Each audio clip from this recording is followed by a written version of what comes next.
പ്രിയപ്പെട്ട വിദ്യാർത്ഥികളെ, കഴിഞ്ഞ ക്ലാസ്സിൽ നമ്മൾ പ്രസൻറ്റ് സിമ്പിൾ ടെൻസിനെ കുറിച്ചും പ്രസൻറ്റ് കണ്ടിന്യൂസ് ടെൻസിനെ കുറിച്ചും പഠിച്ചു. ഇന്ന് നമുക്ക് പ്രസൻറ്റ് പെർഫെക്റ്റ് ടെൻസിനെ കുറിച്ചാണ് പഠിക്കാനുള്ളത്. ഹാസ് അല്ലെങ്കിൽ ഹാവ്, ഈ രണ്ട് ഓക്സിലറി വേർബുകളിൽ ഒന്നിൻ്റെ കൂടെ വേർബിൻ്റെ മൂന്നാമത്തെ ഫോം അഥവാ പാസ്റ്റ് പാർട്ടിസിപ്പിൾ ചേരുമ്പോഴാണ് പ്രസൻറ്റ് പെർഫെക്റ്റ് ടെൻസ് ഉണ്ടാവുന്നത്. ഉദാഹരണത്തിന്, she has written a letter. അവൾ ഒരു കത്ത് എഴുതിയിട്ടുണ്ട് എന്ന് മലയാളത്തിൽ പറയാം, പദാനുപദം പറയാം. ഹാസ് റിട്ടൺ അല്ലെങ്കിൽ ഹാവ് റിട്ടൺ എന്ന് വന്നാൽ അത് പ്രസൻറ്റ് പെർഫെക്റ്റ് ടെൻസ് ആണ്. പ്രസൻറ്റ് പെർഫെക്റ്റ് ടെൻസിൻ്റെ കൂടെ ചിലപ്പോൾ സമയമുണ്ടായിരിക്കും, ചിലപ്പോൾ സമയമുണ്ടായിരിക്കില്ല. ഇവിടെ she has written a letter എന്ന് പറയുന്നിടത്ത് സമയമില്ല. ചില സമയത്ത് she has written a letter today എന്ന് സമയം കണ്ടേക്കാം. ഈ കഴിഞ്ഞു പോയ ഒരു കാര്യത്തെക്കുറിച്ച് പറയുമ്പോഴാണ് നമ്മൾ പ്രസൻറ്റ് പെർഫെക്റ്റ് ടെൻസ് ഉപയോഗിക്കുന്നത്. കഴിഞ്ഞു പോയ ഒരു കാര്യം, സംഭവം നടന്നു കഴിഞ്ഞു. ശരിക്കും പറഞ്ഞാൽ പാസ്റ്റ് ടൈമിനെ കാണിക്കുന്ന ഒരു ടെൻസാണ് പ്രസൻറ്റ് പെർഫെക്റ്റ് ടെൻസ്. അവളൊരു കത്ത് എഴുതിയിട്ടുണ്ട് എന്ന് പറഞ്ഞാലും അവളൊരു കത്ത് എഴുതി എന്ന് പറഞ്ഞാലും ഒരേ അർത്ഥമാണ്. അപ്പോൾ ഇവിടെ അവൾ കത്ത് എഴുതിയതിന് ശേഷമാണ് അവളൊരു കത്ത് എഴുതിയിട്ടുണ്ടെന്ന് പറയുന്നത്. പക്ഷെ ടെൻസിൻ്റെ പേര് പ്രസൻറ്റ് പെർഫെക്റ്റ് ടെൻസ് എന്നാണ്. ഇങ്ങനെ ഈ ടെൻസ് ഉപയോഗിക്കുമ്പോൾ സംഭവം നടന്നതാണെങ്കിലും ആ സംഭവത്തിന് പ്രസൻറ്റ് ടൈമുമായിട്ട് എന്തൊരു കണക്ഷൻ ഉണ്ടാവും. അതുകൊണ്ടാണ് അങ്ങനെ പറയുന്നത്. അത് നമ്മൾ ഊഹിച്ചെടുക്കുകയാണ് ചെയ്യുക, അല്ലെങ്കിൽ സന്ദർഭത്തിൽ നിന്ന് മനസ്സിലാക്കുകയാണ് ചെയ്യുക. അപ്പം നമ്മളെ സംബന്ധിച്ചിടത്തോളം പരീക്ഷയിൽ ഇങ്ങനെ ഒരു ചോദ്യം, ടെൻസിൻ്റെ ചോദ്യം വന്നാൽ അതിനെങ്ങനെ ഉത്തരം നൽകും എന്നതാണ് പ്രാധാന്യമർഹിക്കുന്നത്. അതിന് പ്രസൻറ്റ് ടൈമായിട്ട് ബന്ധമുണ്ടോ ഇല്ലയോ എന്നതല്ല ഇപ്പോഴത്തെ നമ്മുടെ ആവശ്യം. അതുകൊണ്ട് നമ്മൾ മനസ്സിലാക്കേണ്ടത്, ടൈം ഇല്ലാതെയാണ് വരുന്നതെങ്കിൽ, അല്ലെങ്കിൽ പ്രസൻറ്റ് ടൈമിനെ കാണിക്കുന്ന ഒരു വാക്കോട് കൂടിയാണ് വരുന്നതെങ്കിൽ നമുക്ക് പ്രസൻറ്റ് പെർഫെക്റ്റ് ടെൻസ് ഉപയോഗിക്കാം. അതേസമയം പാസ്റ്റ് ടൈം ഉണ്ടെങ്കിൽ ഉപയോഗിക്കാൻ പറ്റില്ല. ഉദാഹരണത്തിന്, she has written a letter yesterday എന്ന് പറയാൻ പറ്റില്ല. കാരണം യെസ്റ്റർഡേ എന്നത് കഴിഞ്ഞു പോയ കാലത്തെയാണ് കാണിക്കുന്നത്. ഇന്നുമായി അതിനൊരു ബന്ധവും ഇല്ല. അതുകൊണ്ട് she has written a letter yesterday എന്ന് പറഞ്ഞാൽ അത് തെറ്റാണ്, അത് ശ്രദ്ധിക്കണം. എന്നാൽ she wrote a letter yesterday എന്ന് പറയാം. റോട്ട് പാസ്റ്റാണ്, പ്രസൻറ്റുമായിട്ട് അതിന് ബന്ധമില്ല. അതായത് വേർബിൻ്റെ രണ്ടാമത്തെ ഫോം. വേർബിൻ്റെ രണ്ടാമത്തെ ഫോമായ പാസ്റ്റ് ടെൻസ് ഉപയോഗിച്ചിട്ട് നമുക്ക് പാസ്റ്റ് ടൈമിനെ കാണിക്കുന്ന ഒരു വാക്കുണ്ടെങ്കിൽ ആ സെൻറ്റൻസ് ഉപയോഗപ്പെടുത്താം. അത് ശ്രദ്ധിക്കണം. പാസ്റ്റ് ടൈമിനെ യെസ്റ്റർഡേ എന്നോ ലാസ്റ്റ് ഡേ എന്നോ ലാസ്റ്റ് മന്ത് എന്നോ ലാസ്റ്റ് വീക്ക് എന്നോ ലാസ്റ്റ് ഇയർ എന്നോ ഇൻ 1975 എന്നോ അങ്ങനെ, അല്ലെങ്കിൽ 2 years ago 2 വർഷം മുമ്പ് എന്നോ ഒക്കെ ഉണ്ടെങ്കിൽ നമ്മൾ ഒരിക്കലും ഈ പ്രസന്റ് പെർഫെക്റ്റ് ടെൻസ് ഉപയോഗിക്കരുത്, പകരം ഈ സിമ്പിൾ പാസ്റ്റ് ടെൻസ് ആണ് ഉപയോഗിക്കേണ്ടത്. പ്രസന്റ് പെർഫെക്റ്റ് ടെൻസ് ഉപയോഗിക്കുന്ന സമയത്ത് നമുക്ക് ഉപയോഗിക്കാവുന്ന ചില വാക്കുകളുണ്ട്. അത് പ്രസന്റ് ടൈമുമായി ബന്ധപ്പെട്ട വാക്കായിരിക്കണം. ആ വാക്കുകളാണ് today, this week, this month, this year, several times, many times, once, twice, 3 times, lately, recently, already, so far, at, just now, ever, never, up to now.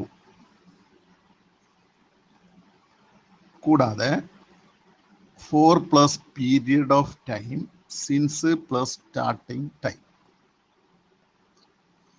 ഇത്തരം സമയബന്ധിത വാക്കുകൾ ഉള്ള സെന്റൻസ് പ്രസന്റ് പെർഫെക്റ്റ് ടെൻസിൽ ആയിരിക്കും. ഇതൊക്കെ പ്രസന്റ് ടൈമുമായി ബന്ധപ്പെടുന്നതാണ്. അപ്പോൾ നമ്മൾ എന്താ ചെയ്യാന്ന് വെച്ചാൽ, പരീക്ഷയിൽ ഒരു സെന്റൻസ് തരുന്നു, അവിടെ ഒരു വേർബാണ് ഉപയോഗിക്കേണ്ടത്. ആ വേർബിന്റെ കൃത്യമായ ടെൻസ് ഉപയോഗിക്കണം. സെന്റൻസ് നോക്കുന്ന സമയത്ത് ആ സെന്റൻസിൽ ഒരിടത്ത് റീസെന്റ്ലി എന്നൊരു വാക്കുണ്ട്, അല്ലെങ്കിൽ ജസ്റ്റ് എന്നൊരു വാക്കുണ്ട്, അല്ലെങ്കിൽ എറ്റ് എന്നൊരു വാക്കുണ്ട്, അങ്ങനെ ഏതെങ്കിലും ഒരു വാക്ക്, അല്ലെങ്കിൽ ആൾറെഡി എന്നുള്ള വാക്കുണ്ട്. ഇങ്ങനെ ഏതെങ്കിലും ഒരു വാക്ക് കണ്ടാൽ നമ്മൾ മനസ്സിലാക്കണം ഇവിടെ ഉപയോഗിക്കേണ്ടതായ ടെൻസ് പ്രസന്റ് പെർഫെക്റ്റ് ടെൻസ് ആണ്. ഇങ്ങനെയാണ് നമ്മൾ ടെൻസ് മനസ്സിലാക്കുന്നത്. നമ്മൾ നേരത്തെ പഠിച്ചു usually, regularly, frequently, daily, every Sunday പോലുള്ള ചില ടൈം എക്സ്പ്രഷൻസ് ഉള്ള സെന്റൻസ് കണ്ടാൽ അവിടെ ഉപയോഗിക്കേണ്ടതായ വേർബ് സിമ്പിൾ പ്രസന്റ് ടെൻസിലുള്ളതാണെന്ന്. അതുപോലെ നൗ പോലുള്ള, അല്ലെങ്കിൽ നൗവിൻ്റെ അർത്ഥം വരുന്ന at present, at the moment, അങ്ങനെയുള്ള വാക്കുകൾ കണ്ടാൽ പ്രസന്റ് കണ്ടിന്യൂസ് ടെൻസ് ഉപയോഗിക്കണമെന്ന് പഠിച്ചു. ഇവിടെ പഠിക്കുന്നത് നമ്മൾ today, this week, this month, this year, recent, lately, so far, yet, just, never, അങ്ങനെയുള്ള വാക്കുകൾ കാണുന്ന ഒരു സെന്റൻസ് പ്രസന്റ് പെർഫെക്റ്റ് ടെൻസിലായിരിക്കും എന്നാണ്. പ്രസന്റ് പെർഫെക്റ്റ് ടെൻസിന്റെ കൂടെ പാസ്റ്റ് ടൈമിനെ കാണിക്കുന്ന യാതൊരു വാക്കും ഉപയോഗിക്കാൻ പാടില്ല എന്ന കാര്യവും മനസ്സിലാക്കുക. ഇവിടെ 2014 മെയിൽ വാർഡൻ ജയിൽ പരീക്ഷയിൽ വന്ന ഒരു ചോദ്യം ഇതാണ്: the price of vegetables dash up. നിങ്ങൾ മനസ്സിലാക്കേണ്ട ഒരു കാര്യം കൂടി പറയാം. ഈ എലിമിനേഷൻ മെത്തേഡ് എന്നൊരു രീതിയുണ്ട്. എന്താണ്? നമ്മൾ റിയാലിറ്റി ഷോയിൽ കാണുന്നതാണ്. കഴിവുള്ള കുട്ടികളെ തിരഞ്ഞെടുക്കുന്നു. കഴിവ് കുറഞ്ഞ വരെ ചെറിയ മാർക്കിൻ്റെ ഒക്കെ വ്യത്യാസം വന്നാലും അവരൊക്കെ പിന്നെ ആ ഷോയിൽ നിന്ന് മാറ്റി നിർത്തും, എലിമിനേറ്റ് ചെയ്യുന്നു. അതുപോലെ നമുക്ക് മുമ്പിൽ 4 ആൾ എത്തുന്നു. ഫൈനൽ റൗണ്ടിൽ 4 ഓപ്ഷൻസ് വരുന്നു. അതിൽ ഏറ്റവും അർഹതപ്പെട്ട ആളാരാണ്, ഏത് ഓപ്ഷനാണെന്ന് നമുക്ക് പലപ്പോഴും സ്വയം കണ്ടെത്താൻ പറ്റും. ഏത് ടെൻസ് ഉപയോഗിക്കണമെന്നായാലും, ഏത് പിന്നെ ക്വസ്റ്റ്യൻ ടാഗ് ഉപയോഗിക്കണമെന്നതായാലും, അല്ലെങ്കിൽ ഏത് റിപ്പോർട്ടഡ് സ്പീച്ച് ഉപയോഗിക്കണമെന്ന്, എങ്ങനെയായാലും പലപ്പോഴും അല്ലെങ്കിൽ അധികവും നമുക്ക് ശരിയായ ഉത്തരത്തിലേക്ക് എത്താൻ ചില വഴികളുണ്ട്.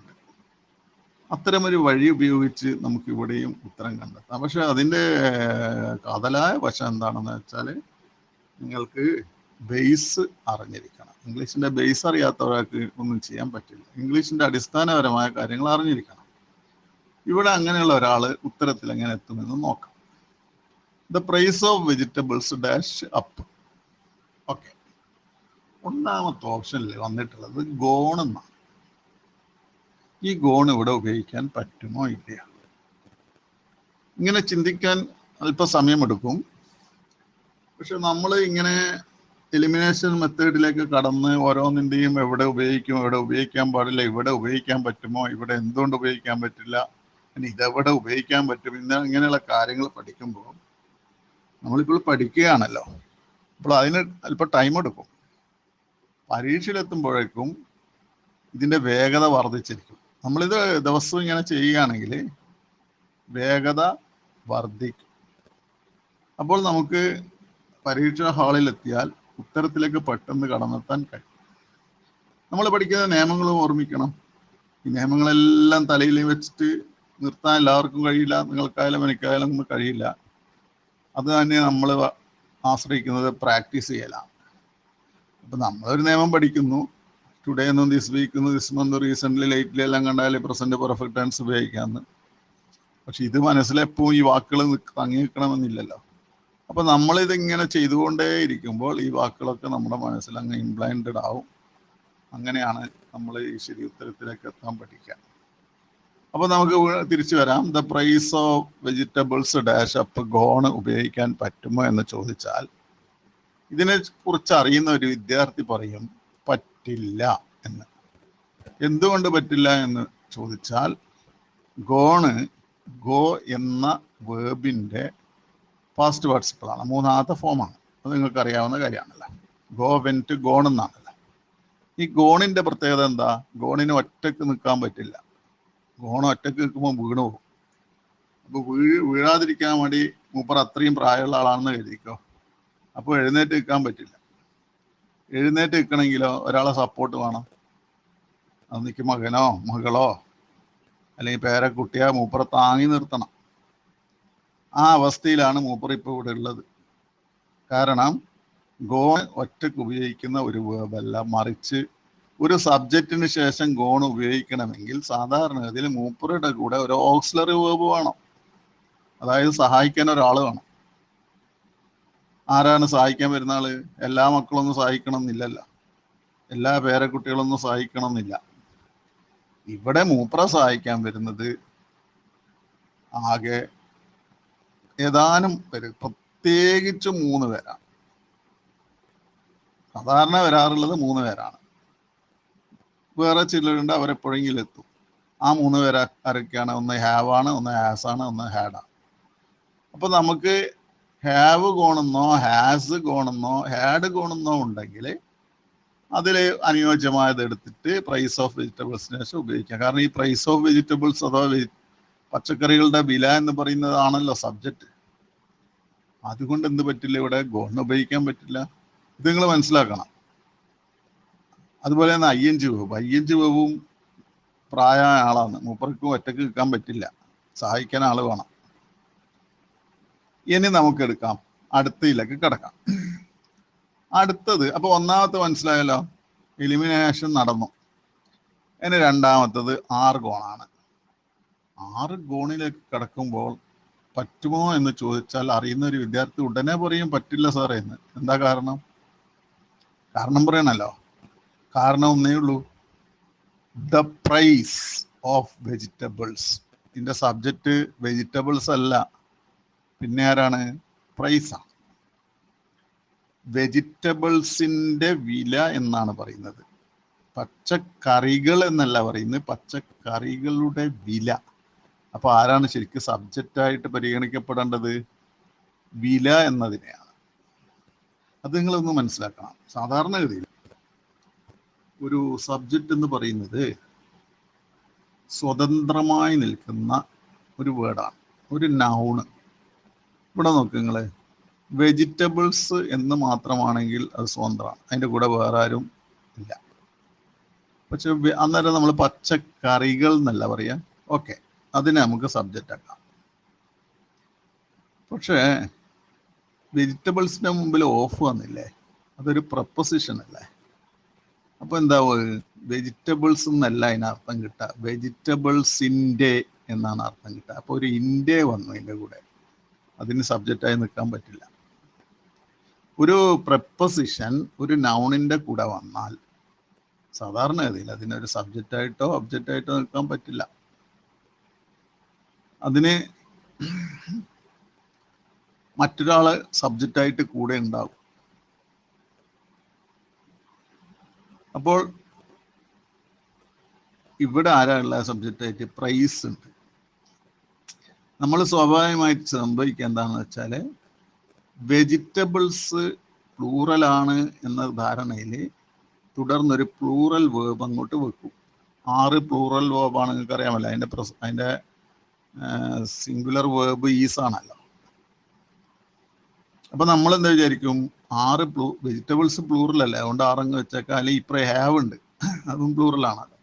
ഈ ഹാവ് വെച്ചേക്കാം എന്ന് വെച്ചാൽ തെറ്റും. ഇത് ശ്രദ്ധിക്കണേ. ആ ഡാഷിന് മുമ്പ് ടെൻസിനെ കുറിച്ചുള്ള ചോദ്യമാണ്, ഇത് പ്രത്യേകം ശ്രദ്ധിക്കണം. വെജിറ്റബിൾസ് എന്ന് കണ്ട ഉടനെ ഇപ്പുറം വേർബ് പ്ലൂറൽ എടുത്ത് എഴുതിയേക്കരുത്. വെജിറ്റബിൾസ് സബ്ജക്റ്റ് തന്നെയാണോ, അതിനു മുമ്പിൽ ഓഫെന്നോ ഇന്നെന്നോ ഫ്രമെന്നോ അണ്ടർന്നോ ഉള്ള ഏതെങ്കിലും ഓണെന്നോ അല്ലെങ്കിൽ ബൈന്നോ ഉള്ള പ്രിപ്പോസിഷൻ ഉണ്ടോ നോക്കണം. പ്രിപ്പോസിഷൻ ഉണ്ടെങ്കിൽ അത് സബ്ജക്റ്റ് അല്ല, അതിൻ്റെ മുമ്പിൽ മറ്റൊരാൾ ഉണ്ടാവും എന്ന് ഓർമ്മിക്കാം. അപ്പം അർത്ഥം എടുത്താൽ നമുക്ക് മനസ്സിലാവും, വെജിറ്റബിൾസിൻ്റെ വില എന്നാണ് പറയുന്നത്. അപ്പോൾ വെജിറ്റബിൾസിൻ്റെ വില എന്ന് പറയുമ്പോൾ വിലയാണ് സബ്ജക്റ്റ്. അപ്പോൾ എന്ത് പറയും, 6 ഉപയോഗിക്കാൻ പറ്റില്ല. പ്രൈസ് എന്ന് പറഞ്ഞാൽ വിലകൾ എന്നല്ല, വില എന്നാണ്. അപ്പോൾ 6 പറ്റൂല. അതിൻ്റെ കൂടെ ഈസേ ഉപയോഗിക്കാൻ പറ്റും, അപ്പോൾ 6 പറ്റൂല. അതുകൊണ്ട് അതിനെ എലിമിനേറ്റ് ചെയ്യുന്നു. ഇനി മൂന്നാമത്തെ ചോദ്യത്തിലേക്ക് കിടക്കുന്നു. അവിടെ എന്താ ഉള്ളത്, ഹാവ് ഗോൺ എന്നാണുള്ളത്. ഈ ഹാവ് ഗോണ് പറ്റുമോ എന്ന് ചോദിക്കുമ്പോൾ അറിയുന്ന ഒരു വിദ്യാർത്ഥി പറ്റില്ല എന്ന് പറയും. കാരണം ഹാവ് പ്ലൂറലാണ്, പ്രൈസ് സിംഗുലർ ആണ്, ഹാവ് അന്നേരം ഉപയോഗിക്കാൻ പറ്റില്ല. എന്നാൽ പിന്നെ 3 ആളും പോയില്ലേ. പിന്നെ 3 ആൾക്കും കഴിവില്ലെങ്കിൽ 4-മത്തെ ആളെ നമുക്ക് പിടിക്കാം. പിന്നെ ചിന്തിക്കാനൊന്നുമില്ലല്ലോ. 4-മത്തത് ഹാസ് ഗോൺ ആണ്. ഹാസ് സിംഗുലർ ആണ്, സ് ഉണ്ടല്ലോ. പ്രൈസും സിംഗുലർ ആണ്. ഓക്കെ, കറക്റ്റായി. അപ്പോൾ ഏതാ ഉത്തരം? ഹാസ് ഗോൺ ആണ്. The price of vegetables has gone up. ഈ രീതിയിൽ നിങ്ങൾക്ക് ശരി ഉത്തരത്തിലെത്താൻ കഴിയണം. ഒന്ന് ഉത്സാഹിച്ചാൽ അത് കഴിയും. അങ്ങനെ കഴിഞ്ഞാൽ ഏത് ചോദ്യം മുന്നിലെത്തിയാലും നിങ്ങൾക്ക് വളരെ പെട്ടെന്ന് ഉത്തരത്തിലേക്ക് പോകാൻ പറ്റും. പക്ഷെ ചോദ്യം നിങ്ങൾ ശ്രദ്ധയോടെ വായിക്കണം. അല്ലെങ്കിൽ വെജിറ്റബിൾസ് ആണെന്ന് കരുതിയിട്ട് ഹാവ് ഗോണപ്പ് പോലെ അങ്ങോട്ട് എടുത്ത് വെച്ച് കളയും. അതൊന്ന് ശ്രദ്ധിക്കേണ്ടതുണ്ട്. അത് പ്രാക്ടീസിലൂടെ കൈവരിക്കാവുന്ന ഒരു കാര്യമാണ്. ഇനി LDC കാസർഗോഡ് 2013 ചോദിച്ച ചോദ്യം, they dash the same mistake 4 times this month. അപ്പൊ മെയ്ഡ് വേണോ, ഹാവ് മെയ്ഡ് വേണോ, ഹാഡ് മെയ്ഡ് വേണോ, ആർ മേക്കിംഗ് വേണോ എന്നതാണ് പ്രശ്നം. they മെയ്ഡ് എന്ന് പറയാം, ഒരു പ്രശ്നം അവിടെ ഇല്ല. they have മെയ്ഡ് എന്ന് പറയാം, ദൈക്ക് ഹാവ് ആണ് ഉപയോഗിക്കുക, ഹാസ് ഉപയോഗിക്കില്ല, അതുകൊണ്ട് അതും കറക്റ്റാണ്. they had മെയ്ഡ് എന്ന് പറയാം, they are making എന്നും പറയാല്ല. ഇവിടെ നമ്മൾ നേരത്തെ പറഞ്ഞ പോലെ അല്ല. ഇവിടെ നോക്കുമ്പോൾ ഈ 4 വാക്കുകളും അനുയോജ്യമായി വരുന്ന വാക്കുകളാണ്. അപ്പൊ അതിലേതെടുക്കും എന്നറിയണമെങ്കിൽ നമ്മൾ ചെയ്യേണ്ടത് എന്താണ്, ഈ സെന്റൻസിൽ ഈ 4 ഒരാളെ പൊക്കാൻ പറ്റിയ എന്തെങ്കിലും ഒരു സൂചന, ഒരു ക്ലൂ ഉണ്ടോ എന്ന് നോക്കാം. ഇങ്ങനെ നോക്കിക്കൊണ്ട് പോകുമ്പോൾ നമ്മൾ കാണുന്നത് 4 times ദിസ് മന്ത്. അപ്പൊ ദിസ് മന്ത് വന്നല്ലോ. ദിസ് മന്ത് വന്ന് നമ്മളെ ശരിയായ ഉത്തരത്തിൽ എത്തിക്കുന്നു. ദിസ് മന്ത് എന്നത് ഏതാണ്, നമ്മൾ പ്രസന്റ് പെർഫെക്റ്റ് ടെൻസിൽ ഉപയോഗിക്കുന്ന ഒരു വേർഡാണല്ലോ. നമ്മളിവിടെ പറഞ്ഞു നേരത്തെ, today, this week, this month, this year, ഇവയൊക്കെ ഉപയോഗിച്ചിട്ട് പ്രസന്റ് പെർഫെക്റ്റ് ടെൻസ് ഉണ്ടാക്കാനാണ്. അപ്പൊ ദിസ് മന്ത് നമ്മളെ കൊണ്ടെത്തിക്കുന്നത് പ്രസന്റ് പെർഫെക്റ്റ് ടെൻസിലേക്കാണ്. ഈ 4 ഉത്തരം നോക്കുമ്പോൾ അവയിൽ ഒന്ന് മാത്രമാണ് പ്രസന്റ് പെർഫെക്റ്റ് ടെൻസ് അത് ഹാവ് മെയ്ഡ് ആണ്, ഓപ്ഷൻ ബി. അതുകൊണ്ട് അതാണ് correct answer. Made simple past ആണ്, ഹാഡ് മെയ്ഡ് പാസ്റ്റ് പെർഫെക്റ്റ് ആണ്, ആർ മേക്കിംഗ് പ്രസന്റ് കണ്ടിന്യൂസ്. ഇതൊന്നും അല്ല വേണ്ടത്. അപ്പോൾ ഇവിടെ 4 ഉത്തരങ്ങളും അനുയോജ്യമായി വരുന്ന ഘട്ടത്തിൽ ആ സെന്റൻസിൽ എവിടെയോ ഒരാൾ ഒളിഞ്ഞു കിടക്കുന്നുണ്ട്, അയാളെ കണ്ടെത്തിയിട്ട് ശരി ഉത്തരത്തിലെത്തുക. എന്നാൽ നേരത്തെ പറഞ്ഞ ചോദ്യത്തിൽ അങ്ങനെയല്ല, അവിടെ അങ്ങനെ കണ്ടെത്താനുള്ള വാക്കുകളൊന്നുമില്ല, ആരും ഒളിഞ്ഞു കിടക്കുന്നില്ല. പക്ഷെ ഉത്തരങ്ങളിൽ ശരിയായ ഉത്തരം ഒളിഞ്ഞു കിടക്കുന്നു എന്നതാണ് സത്യം. അതുകൊണ്ട് ഈ രീതിയിൽ നിങ്ങൾ ഉത്തരം എപ്പോഴും കണ്ടെത്താൻ ശീലിക്കണം. ഇനി ഇവിടെ കൂടാത്ത ചോദ്യങ്ങൾ ശ്രദ്ധിക്കുക. ഒന്നാമത്തെ ചോദ്യം, my room can't B dirty, I dash it. എൻ്റെ റൂം വൃത്തികേടായിരിക്കാനുള്ള സാധ്യത ഇല്ല. കാരണം ഐ ഡാഷ് ഇറ്റ്. ഇവിടെ ഈ തന്നിരിക്കുന്ന ഓപ്ഷൻസിൽ നിന്ന് ഏതാണ് എടുക്കേണ്ടത്? നോക്കാം, ഉത്തരം എടുക്കുന്ന രീതി നോക്കുക. ഇവിടെ ടൈമൊന്നും പറഞ്ഞിട്ടില്ല, ഐ ഡാഷ് ഇറ്റ് എന്നേ. നമുക്ക് ഒന്നാമത്തെ ഉത്തരത്തിലേക്ക് കടന്നാൽ ജസ്റ്റ് ക്ലീൻ എന്ന് കിട്ടുന്നു. രണ്ടാമത്തെ ഉത്തരത്തിലേക്ക് കടന്നാൽ ഈസ് ജസ്റ്റ് ക്ലീൻഡും, 3-ൽ ഹാസ് ജസ്റ്റ് ക്ലീൻഡും, 4-ൽ ഹാവ് ജസ്റ്റ് ക്ലീൻഡും എന്നാണ് കിട്ടുന്നത്. അപ്പോൾ ജസ്റ്റ് എന്നൊരു വാക്ക് ഇവിടെ കടന്നു വന്നിട്ടുണ്ട്. നമ്മൾ നേരത്തെ മനസ്സിലാക്കിയിട്ടുണ്ട് ഈ ജസ്റ്റ് എന്നുള്ള വാക്ക് present simple tense, present perfect ടെൻസിലാണ് ഉപയോഗിക്കുക എന്ന്. നേരത്തെ പറഞ്ഞതിൽ recently, lately, already, so far, yet, just, just now എന്നിങ്ങനെ കുറച്ച് വാക്കുകൾ പറഞ്ഞിട്ടുണ്ട്. അപ്പോൾ ഈ വാക്കുകൾ ഉപയോഗിക്കുന്നത് ഇന്ന ടെൻസിലാണെന്നുള്ള ഒരു ബോധം നിങ്ങൾക്ക് ഉണ്ടായാൽ മതി. അപ്പോൾ ജസ്റ്റ് ഉള്ളതുകൊണ്ട് എന്തായാലും പ്രസന്റ് പെർഫെക്റ്റ് ടെൻസ് എന്നെടുത്ത് ഉപയോഗിക്കണം. ജസ്റ്റ് ക്ലീനും ഈസ് ജസ്റ്റ് ക്ലീൻഡൊന്നും പിന്നെ നോക്കാനില്ല, ഒന്നും ഈ ടെൻസ് അല്ല. ആസ് ജസ്റ്റ് ക്ലീൻഡും ഹാവ് ജസ്റ്റ് ക്ലീൻഡുമാണ് ഈ പ്രസന്റ് പെർഫെക്റ്റ് ടെൻസിൽ വരുന്നത്.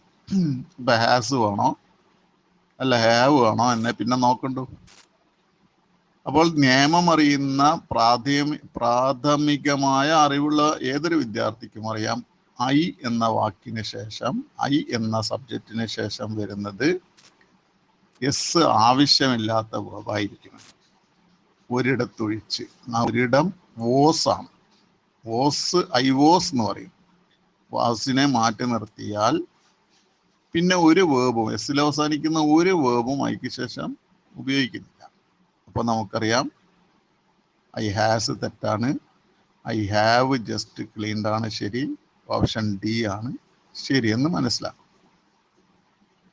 ഇനി 2013 തിരുവനന്തപുരത്ത് നടന്ന LDC പരീക്ഷയിൽ വന്ന ചോദ്യം ഇങ്ങനെയാണ്, we dash each other for 5 years.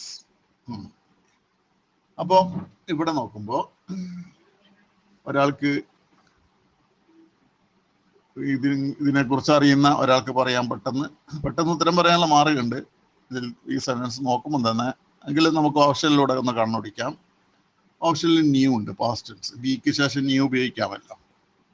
No ഉണ്ട്, ബിക്ക് ശേഷം നോ പ്രസന്റിൽ ഉപയോഗിക്കാം.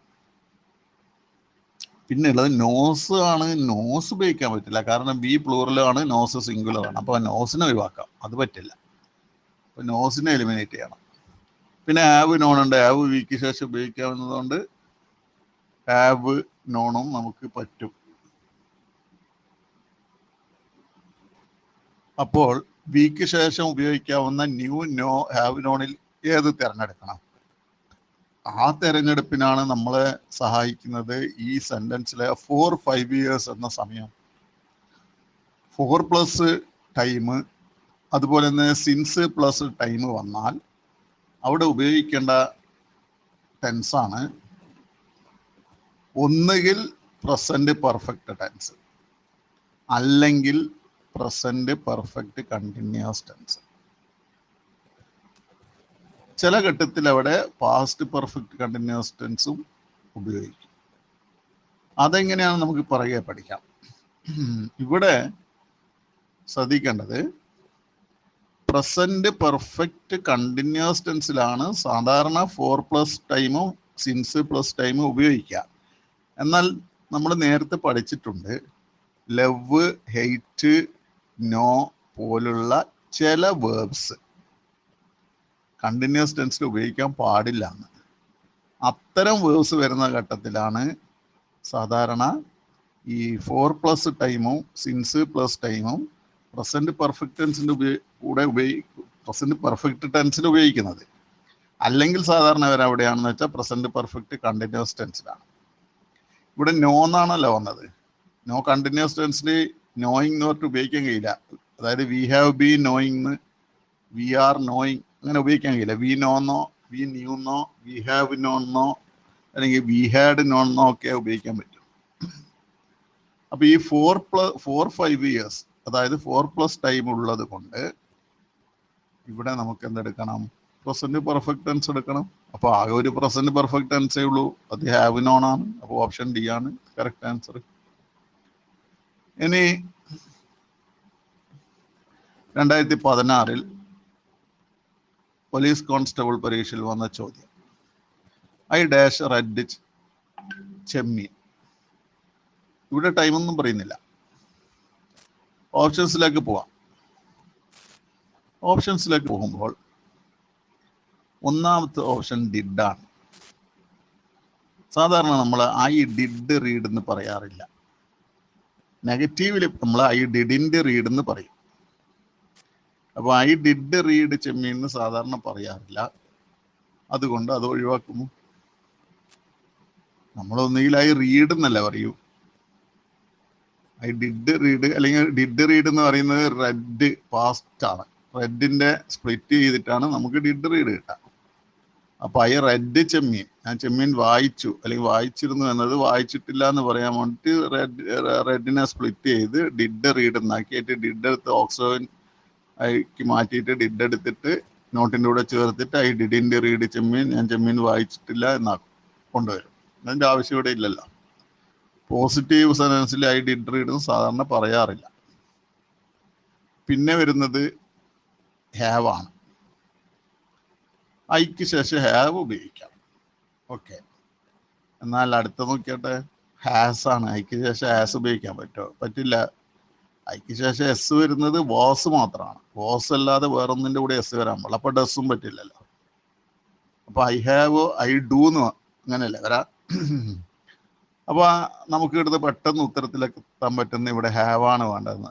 ഒന്നാമത് സമയവും ഇല്ല. സമയം കാണിക്കാത്തതുകൊണ്ട് നമുക്ക് എന്ത് ഉപയോഗിക്കാൻ പറ്റും? പ്രസന്റ് പെർഫെക്റ്റ് ടെൻസ് ഉപയോഗിക്കാൻ പറ്റും. അപ്പോൾ ഐ ഹാവ് റെഡ് ചെമ്മീൻ എന്നാണ് വേണ്ടത്. ഞാൻ ചെമ്മീൻ വായിച്ചിട്ടുണ്ട്. അപ്പോൾ ഇവിടെ ഓപ്ഷൻ ബി കറക്റ്റ് ആൻസർ ആയിട്ട് വന്നു. നാലാമത്തെ ചോദ്യത്തിലേക്ക് കടക്കാം. VA പരീക്ഷ, ഇടുക്കിയിൽ നടന്ന VA പരീക്ഷയിൽ 2015 നടന്ന VA പരീക്ഷയിൽ ഇടുക്കിയിൽ വന്ന ചോദ്യം. എത്ര സിമ്പിളാണ് ഇതിൻ്റെ ഉത്തരം, നിങ്ങൾ ഒന്ന് നോക്കിയാട്ടെ. ഇതൊക്കെ നിങ്ങൾ തെറ്റിക്കുക എന്ന് പറഞ്ഞാൽ പിന്നെ ഇതിനേക്കാളും വലിയ ചോദ്യങ്ങൾ വന്നാൽ എന്തായിരിക്കും അവസ്ഥ? അതുകൊണ്ട് ഒരിക്കലും നിങ്ങൾ ഒരു മാർക്ക് പോലും കളയരുത്, പ്രത്യേകിച്ച് ഗ്രാമറിൽ. നമുക്ക് വൊക്കാബുലറിലാണ് ചിലപ്പോൾ തെറ്റിപ്പോവുക. കാരണം നമ്മൾ അറിയാത്ത വേർഡൊക്കെ ചിലപ്പോൾ വന്നു പോയത് എത്ര പഠിച്ചാലും GK പോലെയാണ്. വൊക്കാബുലറി എന്നൊക്കെ പറഞ്ഞാൽ ഒരുപാടുണ്ട്. എന്നാലും വൊക്കാബുലറിയിലും നമുക്ക് മാർക്ക് വാങ്ങാൻ പറ്റും. കാരണം പലപ്പോഴും വരുന്നത് നമുക്ക് അറിയുന്ന വാക്കുകൾ, നമ്മൾ പഠിച്ചിട്ടുള്ള വാക്കുകളോ നേരത്തെ പരീക്ഷകൾ വന്ന വാക്കുകളായിരിക്കും.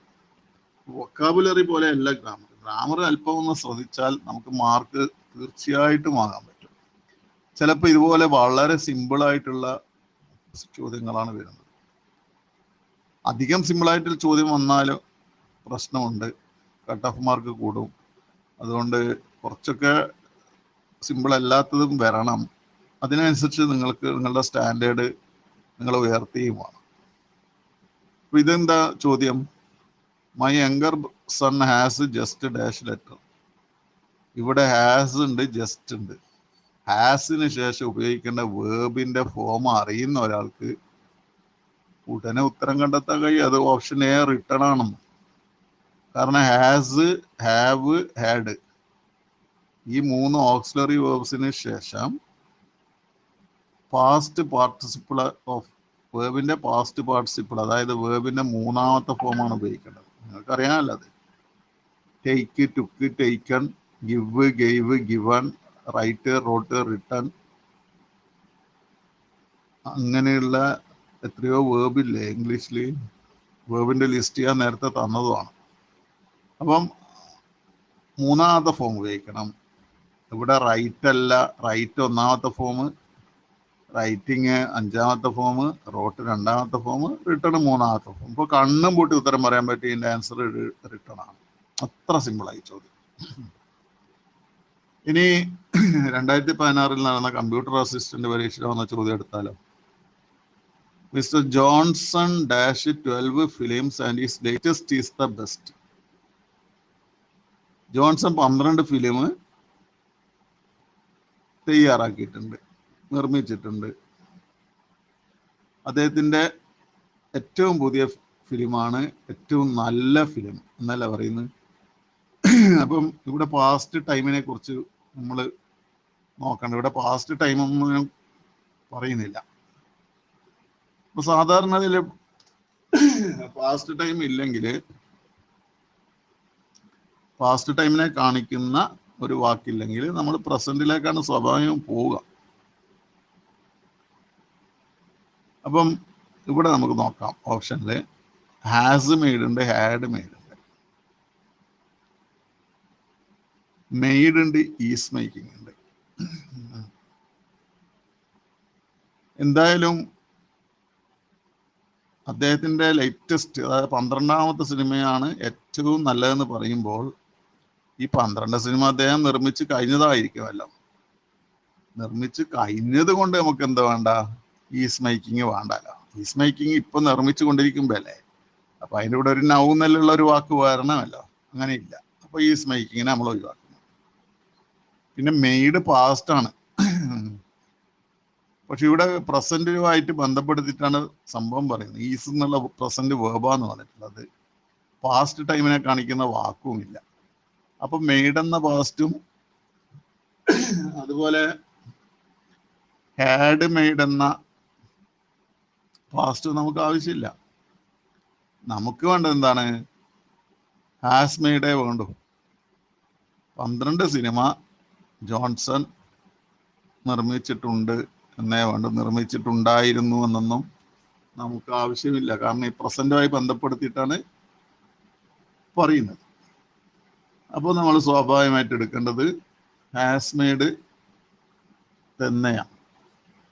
അപ്പൊ ഈ രീതിയിൽ നിങ്ങൾക്ക് പലപ്പോഴും അല്ലെങ്കിൽ മിക്കപ്പോഴും ശരിയുത്തരത്തിലേക്ക് കടന്നു ചെല്ലാൻ കഴിയും.